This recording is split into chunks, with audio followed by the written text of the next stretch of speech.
মিতুটা এমনই ছিল। বান্ধবী রুবাকে ভয় দেখাতে মাঝরাতে ওর রুমের বাইরে এসে জানালায় নক করতো, ঠক ঠক করে।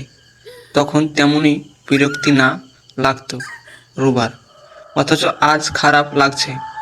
3 দিন আগে মারা গেছে মিতু। মাঝরাত, রুবা বাসায় একা। হঠাৎ ঠক ঠক শব্দ শুরু হলো ওর জানালায়। মিতু নক করতে ভেবেছে। ধূপধাপ শব্দ ঘুম ভাঙলো। ধূপধাপ শব্দ ঘুম ভাঙলো তপুর। শব্দটা আসছে ওর ঘরে রাখা আলমারিটা ভেতর থেকে, যেন আলমারি ভেঙে কেউ বাইরে আসার চেষ্টা করছে। তপু ভয়ে অস্থির। গতকাল রাতে স্ত্রী মারাতে খুন করা লাশটা আলমারির ভেতর লুকিয়ে রেখেছিল সে। টিনা লাইট নিভিয়ে শুয়ে পড়ল বিছানায়। এরপর মোবাইল অন করে মেসেজগুলো চেক করা শুরু করলো। আজ ওর জন্মদিন। একে একে সবাই জন্মদিনের শুভেচ্ছাগুলো দেখে খুশিতে ভরে উঠল মন।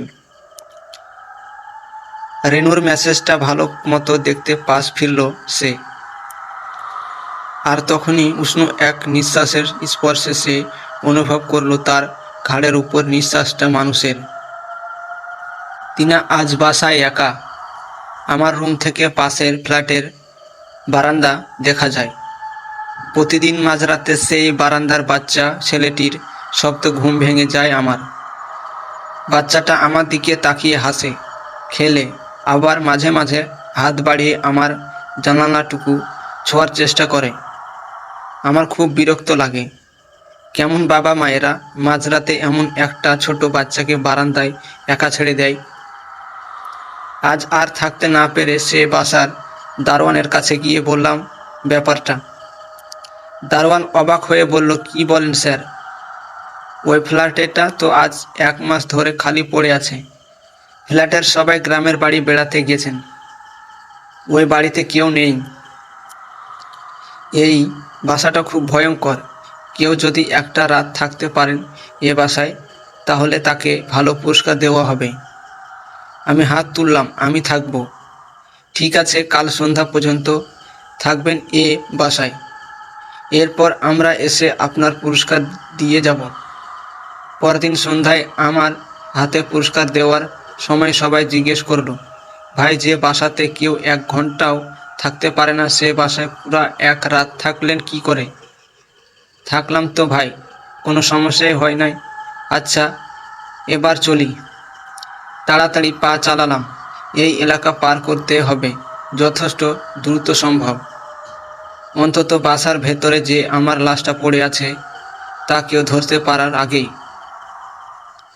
মাঝরাতে ঘুম ভাঙতে দেখলাম জিতু ওর বিছানার বসে বড় বড় চোখ মেলে আমার দিকে তাকিয়ে আছে। আমাকে জাগতে দেখে ভয়ে ভয়ে বলল, দোষ, একটা কথা দিবি? শীত করছে খুব। আমি কিছু না বলে অন্যদিকে মুখ ফিরিয়ে শুয়ে পড়লাম। সারা রাত ভয়ে ঘুম এলো না আমার। জিতু 2 দিন আগে এক রোড অ্যাক্সিডেন্টে মারা গেছে।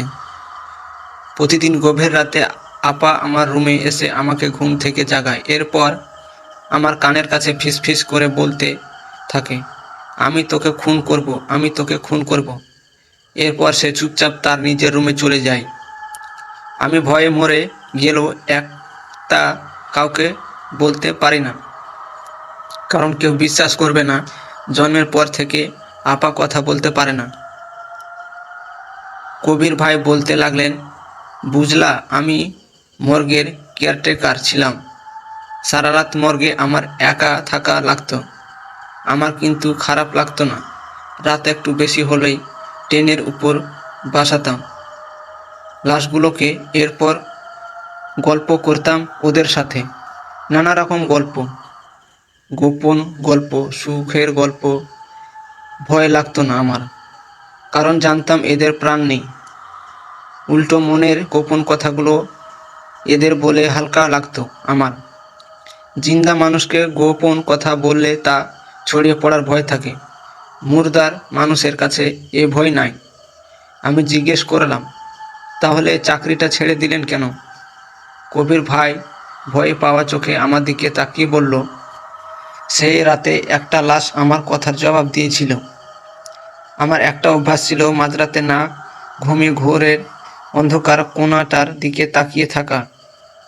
ওরকম অন্ধকারে তাকিয়ে অনেক কিছু ভাবতাম আমি, অতীতের কথা, ভবিষ্যতের কথা, আমার না পাওয়া কষ্টগুলো কথা, রিমির কথা।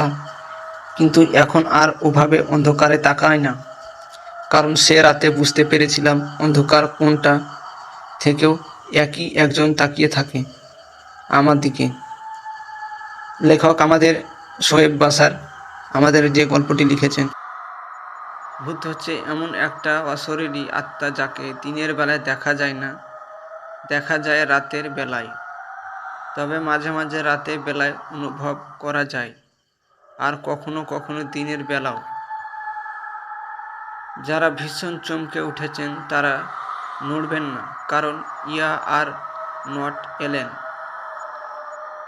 আমি তখন নতুন নতুন চাকরি পেয়ে পুরান ঢাকার বাসায় নিয়েছি। বউ থাকে অন্য গ্রামে, আমার নিজের গ্রামে। যেদিন বাসায় উঠব, রাস্তার এক বয়স্ক ভদ্রলোক হাত ধরে বললেন, এ বাসায় উঠছেন? আমি বললাম, জি। ভদ্রলোক ফিস ফিস করে বললেন, সাবধানে থাকবেন, আপনি কিন্তু একা না। জিনিসপত্র গোছাতে গোছাতে রাত হয়ে গেল, তাই গেটে তালা দিয়ে হোটেলে গেলাম ভাত খেতে। মনে হলো বউকে একলা একটা ফোন দেওয়া নিশ্চিত চিন্তা করছে, কিন্তু পকেটে হাত দিয়ে ফোনটা পেলাম না। কি আশ্চর্য, ফোনটা যত দূর মনে পড়ে নিয়েই তো বেড়ালাম, কোথায় গেল? আশেপাশে কোথাও ফোনটা পেলাম না। বাধ্য হয়ে হোটেলের ফোন থেকে আমার নাম্বারে ফোন দিলাম। 2টা রিং বাজতেই ওপাশ থেকে একটা নারী কণ্ঠ ভেসে এলো, এ আর নট এলেন। তারপর লাইটটা কেটে গেল। কয়েকবার চেষ্টা করেও আর কানেক্ট করতে পারলাম না। বুঝলাম ফোনটা খোয়া গেছে। মন খারাপ করে বাসায় ফিরলাম। বউকে যে জানাবো ঠিকঠাক পৌঁছেছি তাও হলো না। নিশ্চয় খুব চিন্তা করবে। ভাবতে ভাবতে ঘরে ঢুকতেই চমকে উঠলাম। টেবিলের উপরে ফোনটা পড়ে আছে ভয়ে ভয়ে। রান্নাঘর, টয়লেট, বারান্দা। তুমি বাংলা পড়তে পারো? না, করতে পারো না। কিন্তু কেউ যে ছিল টের পেলাম না। যখন মশারির ভিতরে ঢুকে লাইট বন্ধ করে বিছানায় মাথাটা রাখতেই মনে হলো কে যেন ঘরের ভিতরে হাঁটছে। না, থাকবে না তো? ঘরে একটা ছিল, খাইনি।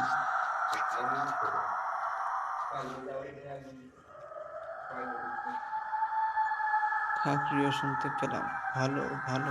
ভাবে সাহস করে লাইট জ্বালতে পারছিলাম না। মনে হচ্ছিল কাউকে দেখে ফেলব। মন খারাপ করে বাসায় ফিরলাম। বউকে যে জানাবো ঠিকঠাক পৌঁছেছি তাও হলো না। নিশ্চয়ই খুব চিন্তা করবে। ভাবতে ভাবতে ঘরে ঢুকতেই চমকে উঠলাম। টেবিলের উপরে ফোনটা পড়ে আছে। ভয়ে ভয়ে রান্নাঘর, টয়লেট, বারান্দা, চেস্ট আর শেষ পর্যন্ত বিছানায় নিচেও খুঁজতে ফেললাম, কোথাও নেই। কিন্তু কেউ যে ছিল টের পেলাম না। যখন মশারির ভিতরে ঢুকে লাইট বন্ধ করে বিছানায় মাথাটা রাখতেই মনে হলো কে যেন ঘরের ভিতরে হাঁটছে। ওর নিঃশ্বাসের শব্দ, এমনকি গলা খাকারিও শুনতে পেলাম। খুব ভালোভাবে সাহস করে লাইট জ্বালতে পারছিলাম না। মনে হচ্ছিল কাউকে দেখে ফেলব। কিন্তু কেউ একজন যখন মশারির তুলে ভিতরে ঢোকার চেষ্টা করতে লাগলো, তখন আর লাইট না জ্বেলে পারলাম না। কিন্তু কোথাও কেউ নাই। সাথে সাথে বউকে ফোন দিয়ে ঘুম ভাঙালাম। আর সকালে চলে আসতে বললাম। ভয়ে ভয়ে সারা রাত লাইট জ্বালিয়ে বসে রইলাম। সকালে অফিসে যাওয়ার পথে বাড়িওয়ালাকে চাবি দিয়ে বললাম, আমার বউ এলে যেন দেন। বেলা 11টার দিকে বউ ফোন করলো, এই আমরা চলে আসছি, খুব সুন্দর বাসা নিয়েছ তো, বাসা পছন্দ হয়েছে? হবে না? গুড। বাসা চিনতে সমস্যা হয়নি তো? না, রাস্তা তো খুব সোজা। আচ্ছা শোনো, বাসায় তো কিছু নেই, আমরা খাবো কি? আমরা বাইরে খাবো। আমি আধা ঘন্টার মধ্যে আসছি। বাসায় এসে দেখি গেটে তালা। ভাবলাম মনে হয় ছেলেটা খিদে পেয়েছিল, তাই হয়তো ওকে বাইরে নিয়ে গেছে খাওয়ানোর জন্য। বাড়িওয়ালার কাছে গিয়ে জিজ্ঞেস করলাম, লাবণ্য কি চাবি নিয়ে গেছে? লাবণ্য এসেছে নাকি? কই, চাবি নিতে আসেনি তো। আমি কেমন অবশ হয়ে গেলাম। এসব কি হচ্ছে? পকেট থেকে ফোন বের করে বউকে ফোন দিলাম। হ্যালো, তুমি কোথায়? আমি তো এখনো গ্রামের সকলের বাসায়, টিকিট পাইনি। মোবাইলও টাকা নাই যে তোমাকে জানাবো। এখন বাস স্ট্যান্ডে আছি, দুপুরে বাসা পৌঁছাবো। আচ্ছা, ঢাকা পৌঁছে ফোন দিও। ঠ্যাক করে ফোনটা রেখে দিলাম। সব কিছু যেন কেমন আবোল তাবোল লাগছিল। বাড়িওয়ালা জিজ্ঞেস করলো, আমাকে এমন লাগছে কেন? কিছু হয়নি বলে মাতালের মতো টলতে টলতে অফিসে চলে গেলাম। কাজে মন দিতে পারছিলাম না, গা গুলোচ্ছিল, একটু জ্বর জ্বর ভাব লাগছিল। বউকে নিয়ে যখন বাসায় ফিরলাম তখন অলরেডি সন্ধ্যা পেরিয়ে গেছে। বউ হাত মুখ ধুয়ে রান্না লেগে গেল, আর আমি ছেলের সাথে খেলায় মেতে উঠলাম। রান্না হতে বেশি সময় লাগলো না। আমার বউ গ্রামের মেয়ে, রান্নাটা বেশ ভালোই জানতো। তাড়াতাড়ি খাওয়া দাওয়া করে শুয়ে পড়লাম। ওরা বেশ ট্যালেন্ট ছিল, আমার বউ দিয়েও কম ধকল যায়নি। শুনতেই থাকতে থাকতে ঘুমিয়ে পড়লাম। ততক্ষণ ঘুমোচ্ছি জানি না, হঠাৎ ভীষণ ঠান্ডা একটা হাত গায়ের উপর পড়তেই ঘুম ভেঙে গেল। তাকিয়ে দেখি দুটো জলজলে চোখ আমার দিকে তাকিয়ে হাসছে। ওর নিঃশ্বাস গায়ের উপর পড়ছিল। চিৎকার করে লাইট জ্বাললাম। বিছানা একদম ফাঁকা, কোথাও কেউ নেই। এখানে আমরা গল্পটি সমাপ্ত করছি। কেউ একজন ছিল, গল্পের নাম